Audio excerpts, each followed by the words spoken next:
ഇന്ന് ഞാനൊരു മീൻ കറിയുടെ വീഡിയോ ആയിട്ടാണ് വന്നിരിക്കുന്നത്. അതിനുവേണ്ടി ചീനവലയിൽ നിന്ന് ഇപ്പോൾ കിട്ടിയ മീനാണിട്ടത്. അത് ഞാൻ അപ്പം തന്നെ എടുത്ത് കറി വെക്കാമെന്ന് ഓർത്ത്. അപ്പോൾ അതിന് വേണ്ടി കുറച്ച് ഉള്ളി, ഒരു 5-10 ഉള്ളി എടുക്കുന്നുണ്ട്. അത് ചതച്ചാണ് എടുക്കുന്നത്.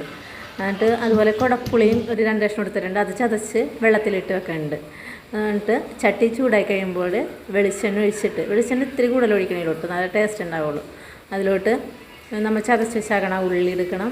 അതുപോലെ ഇഞ്ചി, വേപ്പില, അതുപോലെ വെളുത്തുള്ളി അരിഞ്ഞും ചതച്ചൊന്നും ഇടണില്ല. എന്ന് വെച്ചാൽ വെളുത്തുള്ളി കറി വെന്ത് കഴിയുമ്പോൾ നല്ല ടേസ്റ്റ് ഉണ്ട് കഴിക്കാനായിട്ട്.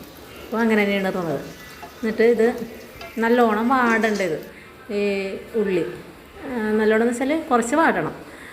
എന്നിട്ട് നമുക്കിതിലോട്ട് ഒരു 1.5 സ്പൂൺ മുളക് പൊടി ആവശ്യത്തിന് ചേർക്കാട്ടോ. ഞാനിവിടെ 1.5 സ്പൂൺ എടുക്കണുള്ളൂ. പിന്നെ ഒരു നുള്ള മഞ്ഞൾപ്പൊടി, ഇതൊക്കെ ഇട്ട് അധികം വാടലുമ്പ് ഇതിലോട്ടിട്ട് ഇത് നല്ലോണം ഇട്ട് ഇളക്കി കൊടുക്കണം. നല്ലോണം വാടി കഴിയുമ്പോൾ അതിലോട്ട് തേങ്ങാപ്പാൽ, നല്ല കട്ടി തേങ്ങാപ്പാലാണ് ഒഴിച്ചു കൊടുക്കുന്നത്. കാരണം ഇതിൽ അധികം മീനില്ല, ഒരു 3 മീനുള്ളപ്പോൾ നല്ല കട്ടി തേങ്ങാപ്പാൽ ഒഴിച്ചിട്ട് നല്ലോണം തിളച്ച് വരുമ്പോൾ ഇതിലോട്ട് കട്ടി തേങ്ങാപ്പാൽ ഒഴിച്ചിട്ട് കുടപ്പുളിയും ഇട്ട് കൊടുക്കണം. അതുപോലെ ഉപ്പ് ഇട്ട് കൊടുക്കണം. ഉപ്പ് കല്ലുപ്പാണ് ഇട്ട് കൊടുക്കുന്നത്. നല്ലോണം തിളച്ച് കഴിയുമ്പോൾ നമ്മളിതിലോട്ട് മീൻ ഇട്ട് കൊടുക്കണം. എന്നിട്ട് കുറച്ച് നേരം നല്ല ഫ്ലെയിമിലിട്ട് കത്തിച്ചിട്ട് ഒന്ന് കുറച്ചിടണം ഇത്. അപ്പോഴാണ് ചെറിയ തീ കിടന്ന് ഇത് വറ്റണം. അപ്പോഴാണ് ഇത് രസം. അതുപോലെ ഇത് കയ്യിലിട്ട് ഇളക്കി കൊടുക്കരുത്, നമ്മളൊന്ന് കലമൊന്ന് ചുറ്റിച്ച് കൊടുത്താൽ മതി.